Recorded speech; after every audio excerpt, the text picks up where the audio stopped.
He is in studio this morning, so I need to snap a mug shot of him, which is funny because he's a cop. Bobby Newton is Public Information Officer with the Cape PD. We're going to do Cop Shop with Bobby like we do every month, and some good topics for you this morning. Hey, Bobby. Good morning, Fawn. How's it going, man? Oh, fantastic. Finally got some cooler weather.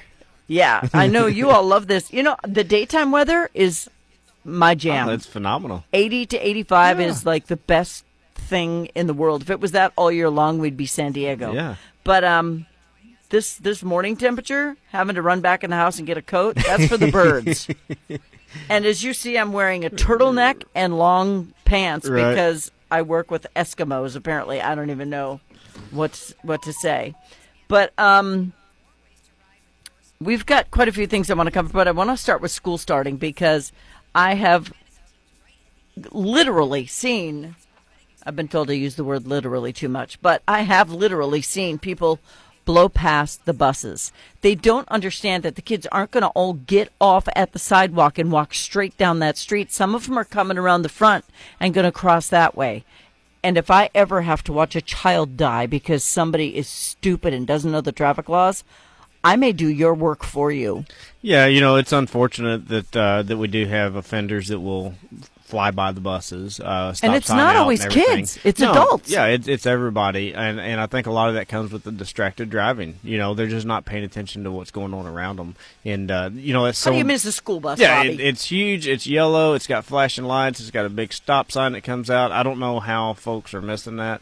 But it is a violation of the law to pass it when they've got their stop sign out. So I hope it's like a revoke of license. Yeah, honestly, I don't know what the penalty is, but I'm sure it's pretty substantial just because of the nature of it, you know, because it is. You're talking about kids' life at stake. We had a little boy almost killed in Benton. Yeah.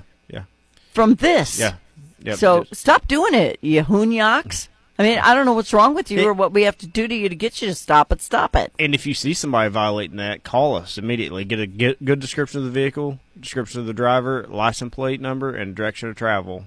And notify us immediately, and we will send officers out and try to locate them. It is really hard to snap a picture of them. And we'll follow up. You know, if we've got that information, we'll go knock on their door and follow up. And if we can write citations, we will. So yeah, hopefully. You know, and it's always the people who say, well, I didn't know that was a thing. Well, then you shouldn't be driving. Right. That's that simple. But school's in session. Kids are going to be crossing the street. They are little. They're not going to pay attention. They're probably just going to run out. Yeah. So pay attention. Yep. Okay. Seniors and lawmen together are having, gosh, it's coming up September 4th already. I know, it's just next week. Jeez. Senior Information Day, and I know the seniors love this. Yes. Because you guys become servants. Yep, we get to serve everybody Not just else. civil. It is a lot of fun. The seniors have a good time, and they get a lot of good quality information too. You know, they'll get some resources that will be available at the Senior Information Day. But then also we'll have a panel of the chief of police, fire chief, several individuals will be a panel to ask questions and provide information as well. What kinds of questions do they ask? Oh, it could be anything. It could be, the citizens could ask, you know, how do I make a police report? Okay. And they can go over that. They can talk about different crimes that elderly may experience, such as fraud and things like that, are more vulnerable. And we'd be happy to answer questions about that too. I had somebody ask me the other day, an elderly, disabled type person who lives in my neighborhood. They said, is it illegal for somebody to harass me as an elderly person in my own home? And I'm like, yes, harassment is illegal. Yeah, and you know, you just have to have more context of what type of harassment it is. But yeah, I mean, you can't harass people. Yeah, you can't. Somebody thought my dog's barking was harassment. I'm like, no, it's a dog. Right. It's probably going to bark. All right, so you're opening a substation on Good Hope. Somebody said they did this before and it didn't work. Why would they do it again? Yeah, that was before my time, so I can't speak on why it didn't work in the past or where it was even located. Same spot. Was the same spot? Okay. We're pretty excited about this one, though. We'll have a ribbon cutting next week, September 3rd at 1:30. It's going to be the Willis A. Martin Police Substation is the name of it. It's located at 629 Good Hope, and we're hoping to this will provide more presence down in the south side of Cape, more accessibility to the citizens down there, to where they can, if they need to police contact, they can just come straight to the substation. We will have a few officers that are assigned to the substation, and they will be down there every day. Okay. Well, we've got 101 reactions to the post of the story. We've got 18 shares and 28 people having something snarky to say. I've got a strobe light in the studio, so pardon my distraction. But they don't understand why you're bringing it back if it didn't work last time. That's the biggest thing I'm hearing. Yeah, again, I can't speak on why it didn't work last time, because that was before my time. I've not researched that. I don't know what the failure was there.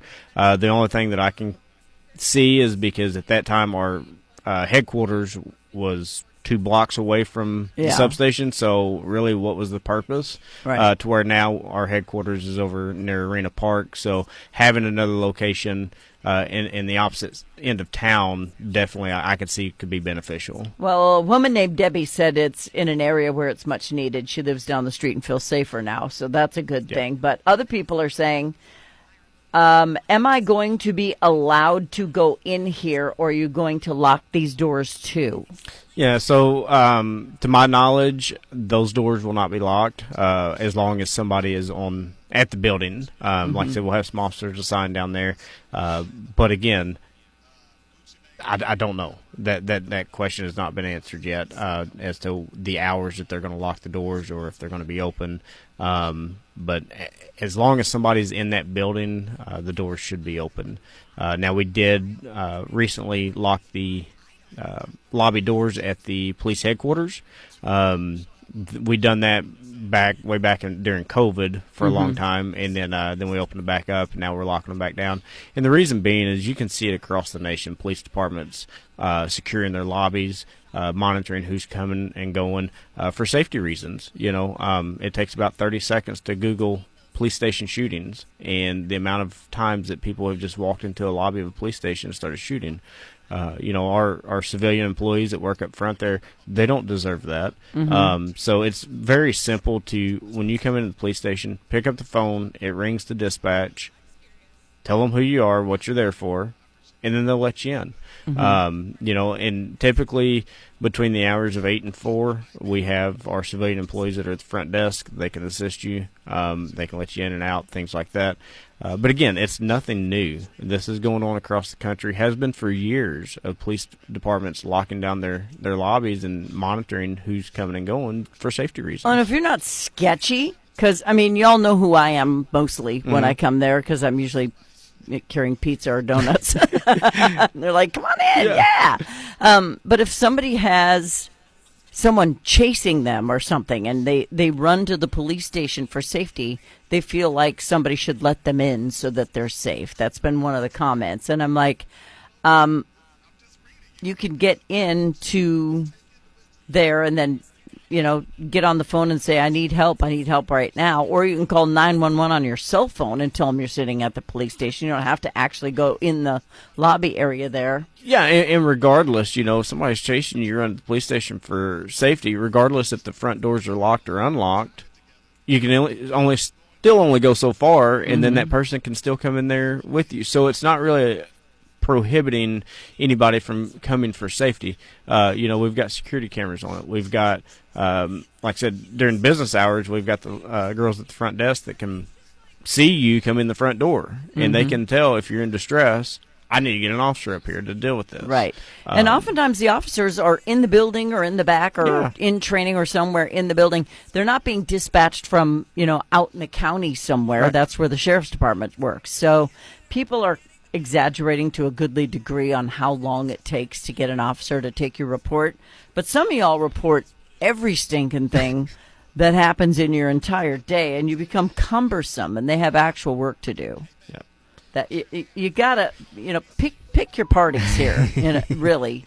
But I do understand their worry that there's not going to be somebody there if they need them. But that falls back to, do you have enough staff? to have somebody there all of the time? Yeah, for the substation, no, we don't. We're going to have, I believe, 3 or 4 officers that are kind of assigned to the substation. But no, they're not going to be there 24/7. Again, that's where it's going to be key to, notify our dispatch, call 911 if it's an emergency. But we're there when you need us. Yeah. I've never called you and had you not be there. I mean, I've called you for, things in the middle of the highway. I've called you for power lines that are down. I called you for a pit bull who was attacking my car and my grandchildren. And it doesn't take you long to get there unless there's something major happening. Right, yeah. If we have a major incident going on and we've got several of our officers tied up, yeah, it's going to take us just a little bit of time to clear that scene and make our way to you. However, if we're dealing with a major incident and there's another major incident that kicks off, we've got resources such as the Sheriff's Department, the Highway Patrol. We'll reach out to those folks, and they are more than happy to step in anytime we need assistance and help us out. And they show up hot, fires burning, lights running. Because I know when the shooting happened at the graduation when Moochie was graduating that year, y'all were there so fast. Yeah. It was almost weird. But I don't know if my kids are supposed to graduate because there was shooting at Moochie's and then a tornado at Dallas's. So I'm starting to think we should just not go to these ceremonies. But you guys are in as many places as you can be. But I'm getting comments right now. People are saying the door should never be locked. And if these people had to work there and they knew the threat that is reality right now, the ambushes, the senseless hatred for police who've never done a thing to you, it's rampant right now. Yeah, literally. I mean, take 30 seconds and just go on Google and Google police department shootings. Use DuckDuckGo, Google lies. I think there's one just this week. I can't recall exactly where it was, but a lady went into a police department, went to the door and just started shooting.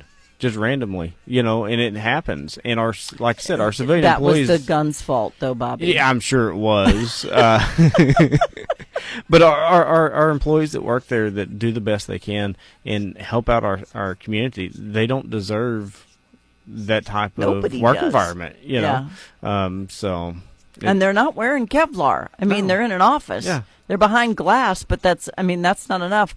So if you go there and you are in serious peril, stay in your car, dial 911 if you have to flee to get away from whatever's chasing you, and just keep driving around and coming back to them. Somebody's going to see you there or get to you.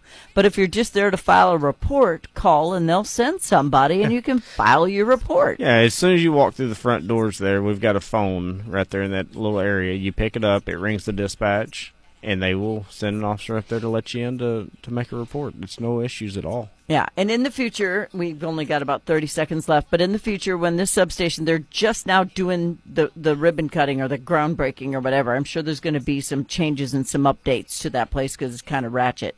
So you might not have somebody there all of the time, but will there be a phone there, too, where they can... I don't know on that.